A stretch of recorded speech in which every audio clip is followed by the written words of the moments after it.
আমি কানের ধারে আওয়াজ করে করে বিছানা ঝাড়ছি, তোমার কোনো তাপ নেই? কটা বাজে? কটা বাজে আমি কি করে বলবো, আমি তো ঘুমোচ্ছি।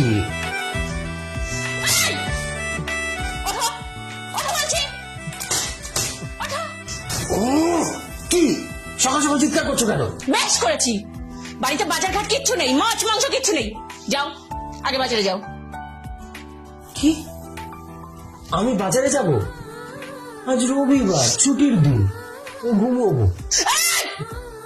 একদম শোবে না, একদম শোবে না। ওঠো, ওঠো। এবার কিন্তু বালিশের জায়গায় তুমি থাকবে বলে দিলাম। শিগগিরই ওঠো। শোনো না, এরকম কেন করছো? একটাই তো দিন, আমি বাজারে যেতে পারবো না।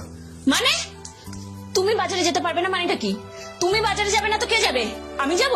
হ্যাঁ, শোনা, অ্যাকচুয়ালি এটা কিন্তু একটা ভালো আইডিয়া। হ্যাঁ, আর ইন্ডিয়া এখন গ্রো করছে, চারিদিকে এই যে এত সুন্দর সুন্দর সুপার মার্কেট হয়েছে, সেটা তোমাদের মতো সুন্দরীদের জন্যই। হ্যাঁ, আরে আলু থেকে ধনেপাতা, গোলমরিচ থেকে গরম মশলা, সব একেবারে প্যাকেট করা আছে। তুমি যাবে, টাকা দেবে, নেবে আর চলে আসবে।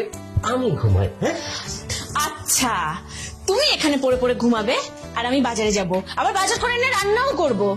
এই সংসারে কোন দায়িত্বটা তুমি নাও? হ্যাঁ, একটা দায়িত্ব জ্ঞানহীন ছেলে কোথাকার।